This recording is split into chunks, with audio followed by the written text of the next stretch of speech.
ఈ 9 నెలల కాలంలో పోనీ ఉద్యోగాలు ఎంతమందికి ఇచ్చారు, ఉద్యోగాల పరిస్థితి ఏమిటి అని కూడా కాస్త ఒకవైపు అటువైపు చూస్తే ఒక్క కొత్త ఉద్యోగం ఇచ్చిన దాఖలాలు లేవు, కానీ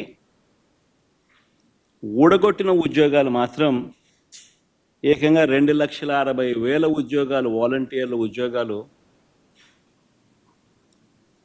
పూర్తిగా తీసేశాడు. 18,000 మంది బ్రేవరీస్ కార్పొరేషన్లో 18,000 మంది వాళ్ళ ఉద్యోగాలు పాయే. 2,60,000 మంది వాలంటీర్ల ఉద్యోగాలు పాయే. బ్రేవరీస్ కార్పొరేషన్లో మరో 18,000 ఉద్యోగాలు పాయే. ఫైబర్ నెట్, ఏపీఎండిసి, ఫీల్డ్ అసిస్టెంట్లు, వైద్య ఆరోగ్య శాఖ, ఇలా ఆయా విభాగాలలో వేల సంఖ్యలో ఉద్యోగాలు పూర్తిగా తీసేశారు. ఇవన్నీ ఒక ఎత్తున గ్రామ వార్డు సచివాలయాలలో సైతం పనిచేస్తూ ఉన్న ఉద్యోగస్తులను కూడా, వారిని కూడా సచివాలయాల నుంచి వాళ్ళందరినీ కూడా డిస్లొకేట్ చేసి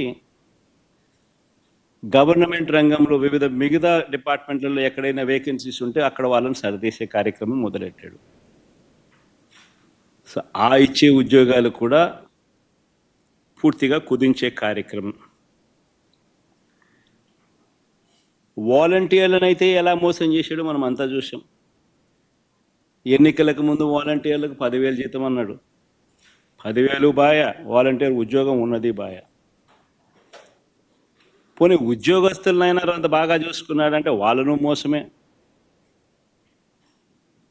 ప్రభుత్వం వచ్చిన వెంటనే ఆయన మేనిఫెస్టో ఒకసారి చూస్తే, ఆయన మేనిఫెస్టో ఆయన ఇచ్చిన 143 హామీలు ప్రభుత్వం వచ్చిన వెంటనే అయ్యారన్నాడు. ఇంటరిమ్ రిలీఫ్ ఇంతవరకు 9 నెలలు అయింది. రూపాయి పెంచింది, రూపాయి ఇచ్చి పుణ్యం కట్టుకున్న పాపాను పోల.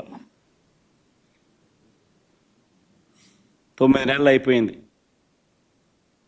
ఉద్యోగులకు మెరుగైన పిఆర్సీ అన్నాడు. ఉన్న పిఆర్సీ చైర్మన్ బలవంతంగా రాజీనామా చేయించారు. కొత్త పిఆర్సీని ఇంతవరకు ఇలా ఇవ్వాల. 1వ తేదీనే జీతం అన్నాడు. 9 నెలల కాలంలో ఒకే ఒక నెల ఇచ్చాడు. మిగతా 8 నెలల్లో నెలలో 1వ తారీఖున జీతాలు ఇచ్చాడు. చంద్రబాబు గారు చెప్పాలి.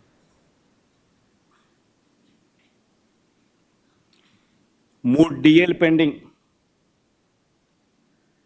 ట్రావెల్ అలవెన్సులు pending, surrender leave pending, medical reimbursement అన్నీ పెండింగ్.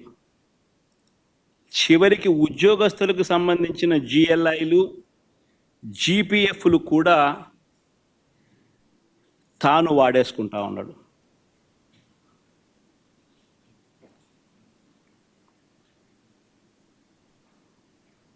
ఈరోజు రాష్ట్రంలో పరిస్థితి ఇది.